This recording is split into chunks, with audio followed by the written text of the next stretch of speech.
po yun. Mali yung ginagawa ng Justice Committee. Eh, Badong bakit hindi nag-TRO? Ang linaw po nung sinabi ng Supreme, hindi pa namin pinagpapasyahan yung petisyon. Pinasasagot pa lang namin yung yung HOR dito sa complaint ni BP Sara. Pinasasagot pa lang. Wala pa pong pagpapasya. Again, mali na naman yung media dyan. Sinabi, binasura daw ng Supreme Court kasi hindi nag-issue ng TRO. Pag hindi nag-issue ng TRO, binasura na. Hindi po binabasura. Kaya itutuloy nila sa 14. Alam niyo po yung ginagawa ng mga yan? Sa tingin ko lang dahil wala silang ebidensya, ang tingin ko po, ang ginagawa nila ngayon, kakatayin na nila yung sarili nilang impeachment at palalabasin na lang nila na propaganda na lang kay BP sa laban kay BP Sara.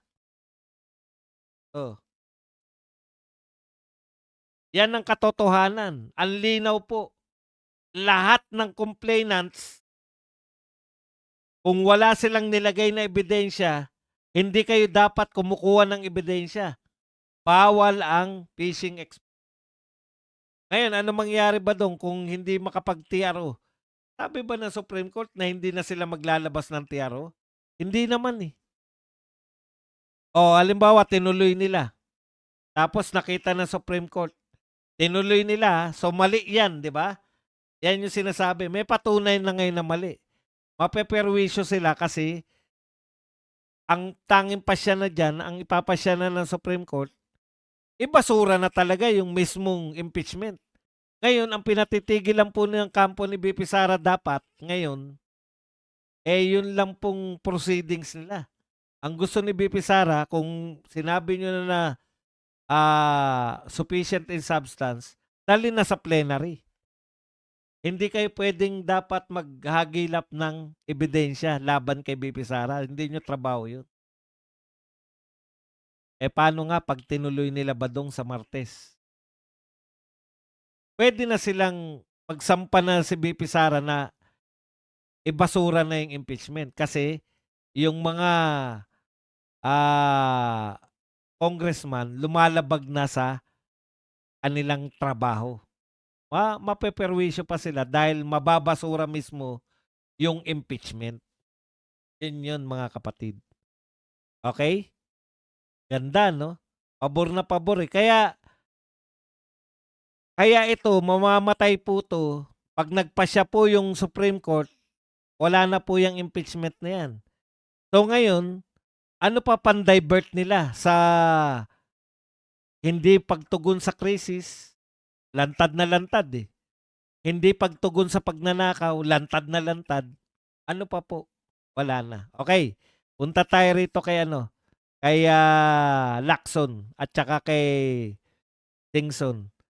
'Di ba katwiran ni Lacson kaya daw pinospone dahil wala naman na-submit na affidavit. Ito po yung sinabi ni Singson ngayon. Wala akong kasalanan. Sabi nila 7,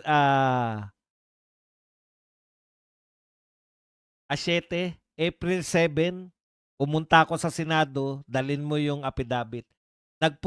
Punta po siya ng Senado, April 7, alauna, nakarating yung message sa kanya na pinospone na ni Lacson. Meron po siyang affidavit, may perma na. Ano pa po ang lusot ni Lacson? Very willing pa ba si Singson? Opo, very willing siya. 14 pa yan Lacson eh. May affidavit na Adjust pa lang ngayon. Nagsalita si affidavit. Nagsalita si Singson na may affidavit na siya April 10, April 14 pa yun. Pwede pa sana kung gusto. Naunahan pa raw si Chavit eh. Ang deadline sa kanya hanggang alas 5. Alam mo naman yung mga di ba? Magpapasa yan ng mga alas 4. Sabi nga ni Singson, alauna niya balak ipasa yung affidavit pero naunahan na siya. Alas 9 pa lang daw ng umaga, sinabi na sa kanya na postpone.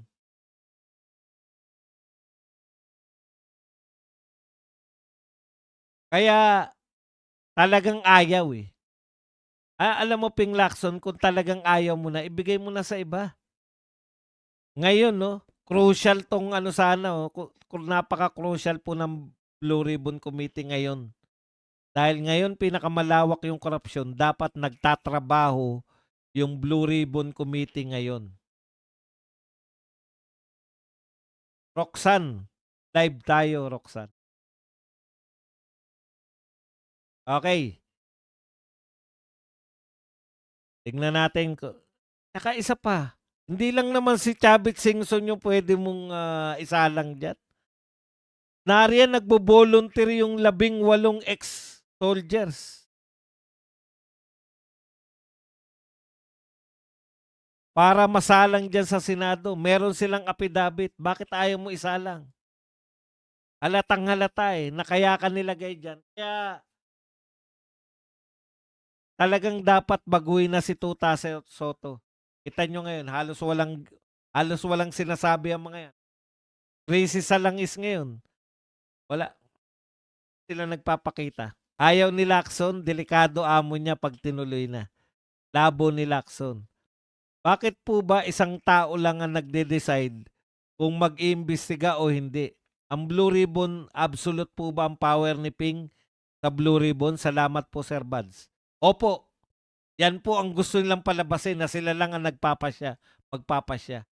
Pero kung talagang, again, parang ano yan eh, parang committee ng crisis committee. Pero ba talagang meeting yung crisis committee? Wala naman eh. Ganyan lang din yung Blue Ribbon na yan. Takot na sila. Sabi ni Luz Ruru, baka gusto ni John Vic na nakakorbata yung naghahalo ng semento, Doc ba?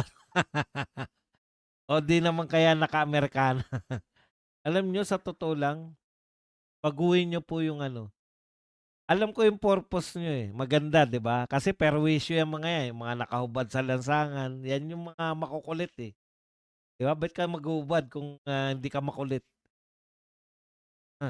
Pero ito pong mga kaso na naghahalo naman ng semento, hindi naman po siguro talaga yung iniisip niyo kaya naperwisyo sila, 'di ba? Yung nag-iinuman, okey lang po ako diyan, eh, 'di ba? Talaga naman, eh. Ako, naging ano talaga ako niyan, eh, mga fans ni FPJ yun, yung nag-iinuman sila ta's dadaan ka tapos papatagayin ka tapos sabihin mo na, "Hindi ayoko, sige po, thank you po." Mga ganyan. Naranasan ko po 'yan. Tapos may mapagsasalitaan ka ng nang intindihin niya sino ba 'yan, mga gano'n, eh. Eh, sino rin ba kayo?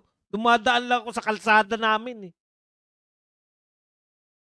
Po ba maano 'yun, talagang perwisyo talaga 'yun, tama 'yun. Pero 'yung naghahalo ng semento, wala sigurong piniperwisyo 'yun. Hoy Castro, bakit ka galit kay Inday? Sara, good luck. Ano pala sasabihin ni Vice Condoleezza? Hindi naman po siya nagagalit sa good luck, eh. Sinamahan niya 'yung good luck ng, body language daw ni VP Sara. Pero bribery. Binigyan po ako ng pera kasi po sinabi sa akin ni VP Sara, i-approve mo 'tong na 'to, itong contractor na 'to, akin 'to. Gano'n po yung bribery. Kaya yari sila diyan. Parang ano yan, eh, parang Mary Grace Piatos. Anong bintang nila kay Mary Grace Piatos? Walang Mary Grace Piatos. Abalahin pa nila yung mga tao diyan sa NSO. Ano na ba yung NSO ngayon? NSO, abalahin niyo pa 'yan, ang daming mga nire-release na birth certificate niyan. Kami na po magsasabi, wala pong Mary Grace Piatos. Alam natin 'yan lahat, eh. Tuwang-tuwa naman sila na pinag-uusapan yung health ni BBM kasi nada-divert yung issue. Dalawa na po yung dina-divert nila.